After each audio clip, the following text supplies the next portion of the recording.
খোকা, তোর শরীর টরীর ঠিক আছে তো? এদিক ওদিক কি দেখছিস? কিছু খুঁজছিস নাকি? হ্যাঁ মা, নতুন বউকে খুঁজছি। বউ গেল কোথায়? সকাল সকাল কোথাও দেখতে পাচ্ছি না। গ্রামের তো কিছুই চেনে না। ও আচ্ছা, তা তুই মালিনীর কথা বলছিস? মালিনী তো বাড়ির ওই পেছনের দিকে গরুকে ঘাস খাওয়াচ্ছে। সেই কোন ভোরে উঠেছে বৌমা, উঠে মাঠ থেকে ঘাস নিয়ে এসে এখন গরুকে ঘাস খাওয়াচ্ছে। নতুন বউ গরুকে ঘাস খাওয়াচ্ছে? কি বলছো মা? বউ যে শহরের মেয়ে, অনেক দূর পড়াশোনা করেছে। গ্রামের এই রীতিনীতি এসব বউ জানবে কি করে? বৌমা শহরের মেয়ে তো কি হয়েছে, বিয়ে তো হয়েছে গ্রামে। এখন আমাদের গ্রামের মতো করে নিয়ম কানুন গুলো শেখার দরকার আছে।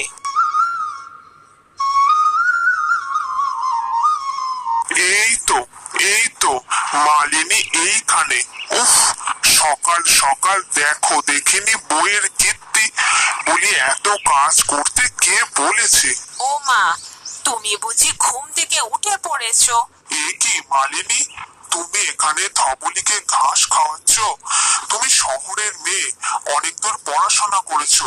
তাছাড়া তুমি এসেছো এই গ্রামে নতুন বউ হয়ে। এখনই এই সমস্ত কাজ করলে পাঁচটা লোকে বলবে কি?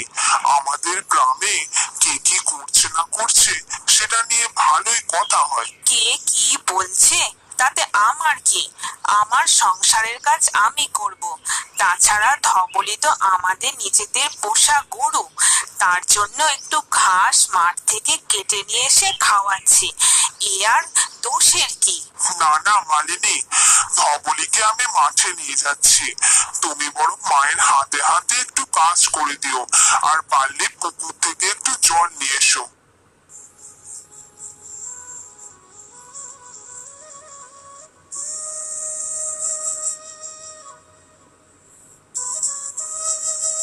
এত বড় একটা গ্রাম দেখছি, কিন্তু গ্রামে কোনো বিদ্যালয় দেখছি না। এখানকার ছেলে মেয়েরা কি তবে বাইরে পড়তে যায়? কি গো আমাদের নতুন বউ, বলি এই গ্রাম কেমন লাগছে? সকাল সকাল বুঝি পুকুর থেকে জল আনতে গেছিলে? তা বলি আমাদের এই গ্রাম তোমাদের শহরের মতো অত নামি দামি নয়, তবে ভালো লাগছে তো? হ্যাঁ, গ্রামের এই পরিবেশ দিব্যি ভালো লাগছে। তবে তোমাকে একটা কথা বলি চাপা দিদি, এই গ্রামের ছোট ছোট ছেলে মেয়েদের জন্য কোথাও কোনো বিদ্যালয় দেখতে পাচ্ছি না। গ্রামের বাচ্চারা পড়াশোনা করে কোথায়? বিদ্যালয়? হাসালে গো মালিনী বোন, এ গ্রামে কোনো বিদ্যালয় নেই। এ গ্রামের মানুষ চাষবাসের উপরই নির্ভরশীল। তাছাড়া অতদূর পড়াশোনা করে কি হবে? সেই তো সবাইকে চাষবাস করেই খেতে হবে। তাই গ্রামের ছোট ছোট বাচ্চারা ছোট থেকেই কিছু না কিছু কাজ করে পয়সা রোজগার করে। বলো কি চাপা দিদি, গ্রামের ওই ছোট ছোট ছেলে মেয়েরা এইটুকু বয়স থেকে কাজ করে খায়? বলি তোমার ছেলে ফটিকও কি তাই করে নাকি? সত্যি বলতে নতুন বউ, এই গ্রামে বিদ্যালয় ছিল না ঠিকই, তবে ভবানীচরণ মাস্টার মশাই নামে একজন ছিলেন যিনি বাচ্চাদের পড়াতেন। তার কাছে আমার ছেলে ফটিক তৃতীয় শ্রেণী অবধি পড়েছিল, কিন্তু হঠাৎ একদিন অজানা জ্বরে মাস্টার মশাই মারা যান। তারপর গ্রামের বাচ্চাদেরও পড়াশোনা বন্ধ হয়ে যায়। আমি এই গ্রামে তেমন কাউকে চিনি না, তবে তোমার ছেলে ফটিক যদি পড়তে চায় তবে আজ সন্ধ্যে থেকে ওকে আমি পড়াবো।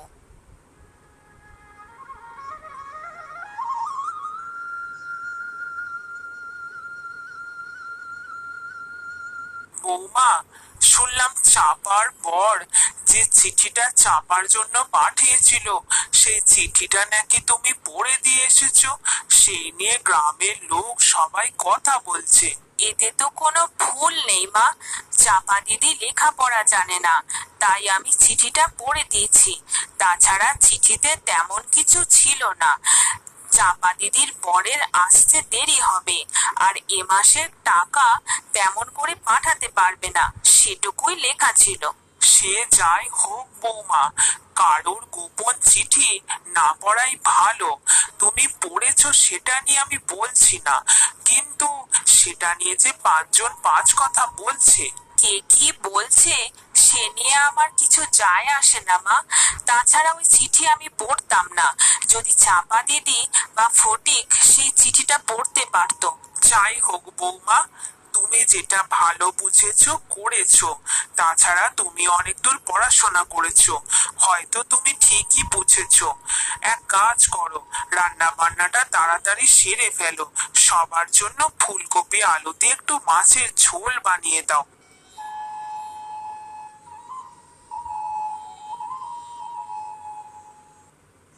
মালিনী, শুনলাম নাকি আজ সন্ধ্যেবেলা থেকে তুমি চাপা দিদির ছেলে ফটিককে নাকি পড়াবে?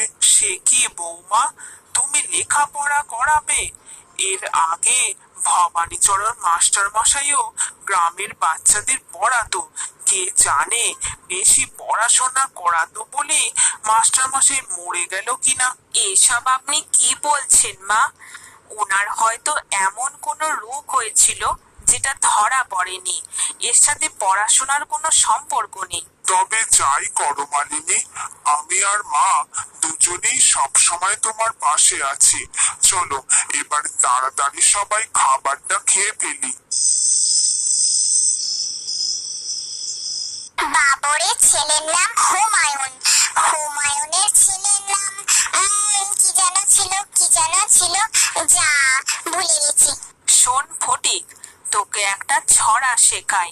এই ছড়াটা শিখলে তুই আর কোনো দিন ভুলবি না মুঘল সাম্রাজ্যের রাজাদের নাম আর কে কার ছেলে। শোন তালে। বাবার হইল আবার জ্বর, সারিল ঔষধে। এটা আবার কেমন ছড়া নতুন কাকিমা? আমি তো কিছুই বুঝতে পারছি না। বাবার মানে হলো বাবর, মোগল সম্রাট বাবর। হইল মানে হলো হুমায়ুন।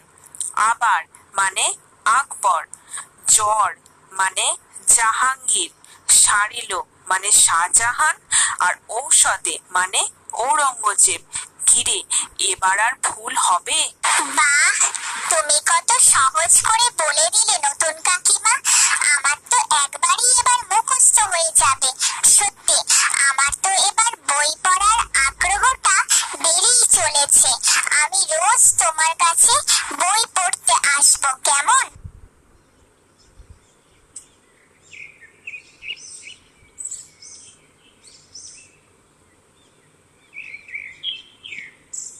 কিছু মনে করো না কাকিমা, আমি ফটিককে আর মালিনীর কাছে পড়াতে পাঠাবো না।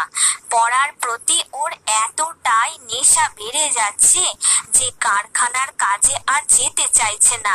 বলি, কারখানার কাজ না করলে পয়সা আসবে কি করে? সে কি চাপা, ফটিক তো শুনলাম ভালোই পড়াশোনা করছে, আর ফটিকের পড়ায় বেশ ভালো আগ্রহ আছে। তুই অতটুকু একটা ছেলেকে কারখানার কাজে না পাঠিয়ে একটু পড়ালেখাটা ভালো করে শেখালেই তো পারিস।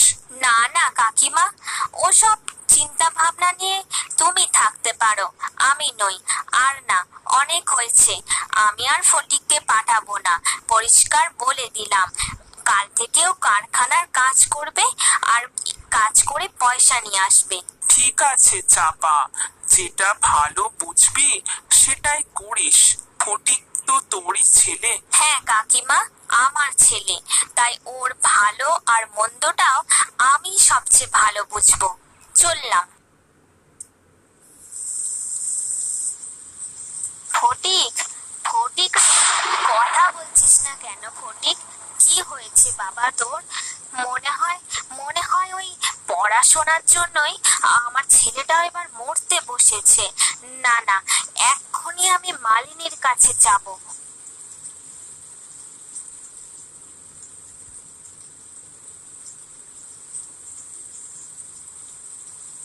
ফটিক যে যে আর পড়াশোনা করবে না সেটা আমি খুব ভালো করেই জানতাম।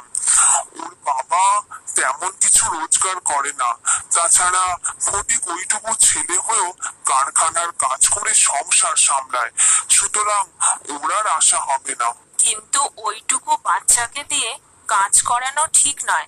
তাছাড়া পড়াশোনা শুধু একটা মানুষ নয়, একটা গোটা পরিবারকে শিক্ষিত করে। লেখাপড়া শিখলে অনেক উপকার আছে, অনেক ধরনের জ্ঞান পায় মানুষ। এই গ্রামে তোমার এই কথা, লেখাপড়ার কথার সত্যি কোনো দাম নেই গিন্নি। নতুন বউ, ও নতুন বউ, বলি ঘরে আছো নাকি? আমার ছেলের বড় বিপদ হয়েছে, একবার বাইরে এসো দেখি নতুন বউ। হ্যাঁ গো, চাপা দিদির গলা মনে হচ্ছে, কিন্তু এই ঝড় বৃষ্টির রাতে চাপা দিদি আমাকে ডাকছে কেন? যাই দেখি। কি গো চাপা দিদি, এই এত রাতে ঝড় বৃষ্টির মধ্যে হঠাৎ আমাকে এত ডাকাডাকি করছো কেন? তোমাকে ডাকবো না তো আর কাকে ডাকবো? বলি আমার ছেলেটা কোনো সাড়া শব্দ দিচ্ছে না, কেমন নিস্তেজ হয়ে গেছে। কারখানার কাজ করে সন্ধেবেলায় ফিরেছে, তারপরে আর কোনো সাড়া শব্দ দিচ্ছে না। তোমার জন্যই সব হয়েছে। সে কি, ফটিকের শরীর খারাপ? সবই বুঝছি, কিন্তু এতে আমার কি দোষ সেটা তো বুঝলাম না। দোষ? বেশি পড়াশোনা শেখানোর জন্যই তো ফটিকের শরীরটা খারাপ করলো। চলো, খুব তো লেখাপড়ার বড়াই করো তাই না? চলো দেখি আজ তোমার শিক্ষা আমার ছেলেকে কি করে বাঁচায়। তুমি আমার সঙ্গে এখনই আমার ঘরে চলো।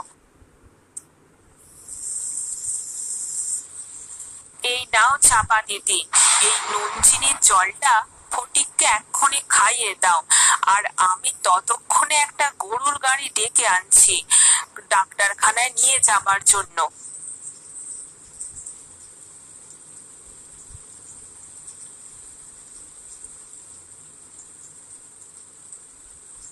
সময় মতো যদি নুন চিনির শরবতটা না খাওয়ানো যেত, তাহলে ফটিকের এতক্ষণে হয়তো একটা বড়সড় দুর্ঘটনা ঘটে যেতে পারত।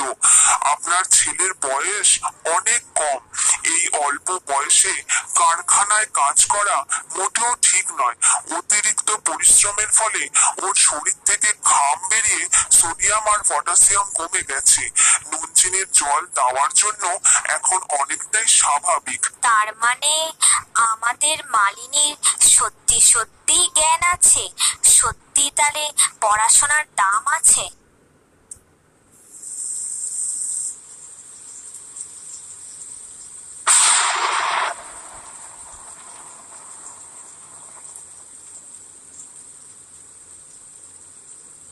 আমাকে তুমি ক্ষমা করে দিও বোন, আমি সত্যি কথা বলতে নিজে অত লেখাপড়া কোনোদিনই করিনি, তাই লেখাপড়ার ভালো মন্দ কিছুই বুঝি না।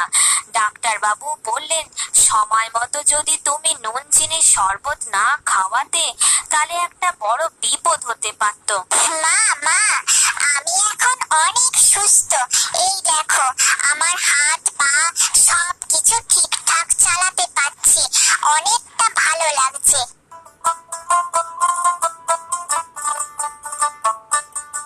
আমার একটা অনুরোধ আছে কাকিমা, মালিনী বোন, যদি তোমাদের আপত্তি না থাকে তাহলে আমাদের সবার উদ্যোগ নিয়ে গ্রামে একটা বিদ্যালয় খোলা হোক। এর থেকে আনন্দের আর কি হতে পারে?